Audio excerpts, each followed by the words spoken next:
देश के मुख्य न्यायाधीश जस्टिस सूर्यकांत ने शुक्रवार 26 दिसंबर 2025 को न्याय व्यवस्था को लेकर एक दूरदर्शी सोच सामने रखी।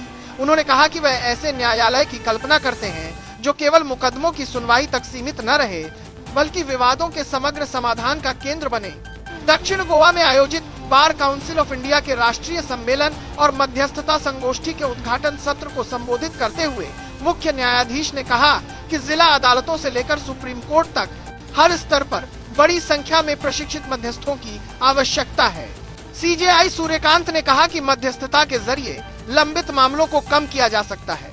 यह कानून के कमजोर होने का नहीं, बल्कि उसके और अधिक परिपक्व और विकसित होने का संकेत है। उन्होंने कहा, जब कोई व्यक्ति न्याय के लिए अदालत आता है तो उसे पहले मध्यस्थता का अवसर मिलना चाहिए और अंत में अगर जरूरत हो तो मुकदमेबाजी की राह अपनाई जानी चाहिए। उनके मुताबिक भविष्य की अदालत ऐसी होगी जहां न्यायालय केवल फैसले सुनाने का स्थान नहीं, बल्कि विवाद सुलझाने का व्यापक मंच होगा। मुख्य न्यायाधीश ने कहा कि यह अवधारणावादियों को सशक्त बनाने का सबसे प्रभावी माध्यम है। कार्यक्रम में मौजूद लोगों को मध्यस्थता की शपथ दिलाते हुए उन्होंने कहा कि मध्यस्थता उनके दिल के बेहद करीब है और वे इसमें गहरी आस्था रखते हैं। उन्होंने कहा, मुकदमा अक्सर टूट चुके रिश्ते का पोस्टमार्टम होता है, जिसमें यह देखा जाता है कि कहां गलती हुई। वहीं मध्यस्थता एक उपचारात्मक प्रक्रिया है जो रिश्तों को बचाने और उन्हें जीवंत रखने का प्रयास करती है।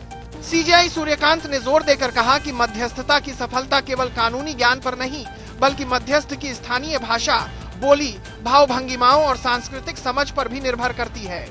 उनके अनुसार जिस व्यक्ति के विवाद को सुलझाया जा रहा है उसकी सोच और परिवेश को समझना बेहद जरूरी है, तभी मध्यस्थता प्रभावी हो सकती है।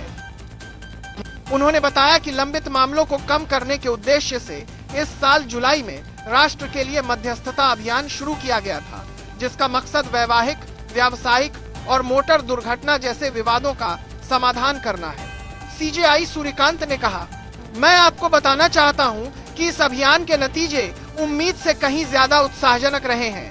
मुझे पूरा विश्वास है कि जैसे जैसे हर स्तर पर प्रशिक्षित मध्यस्थों की नियुक्ति होगी, हमारी सफलता की कहानी और ऊंचाइयों तक पहुंचेगी। उन्होंने दोहराया कि मध्यस्थता कानून को कमजोर नहीं करती, बल्कि यह न्यायिक फैसलों की संस्कृति से आगे बढ़कर सहभागिता और सद्भाव की संस्कृति की ओर ले जाती है।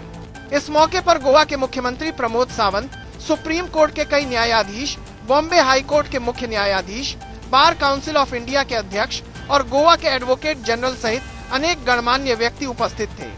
यह कार्यक्रम दक्षिण गोवा स्थित India international university of legal education and research में आयोजित किया गया। इससे पहले दिन में मुख्य न्यायाधीश ने पणजी में मध्यस्थता जागरूकता के लिए आयोजित एक प्रतीकात्मक पदयात्रा में भी भाग लिया। मुख्य न्यायाधीश का संदेश साफ है, भविष्य की न्याय प्रणाली केवल फैसलों तक सीमित नहीं रहेगी, बल्कि संवाद, समझ और समाधान के जरिए समाज में सद्भाव कायम करने का माध्यम बनेगी।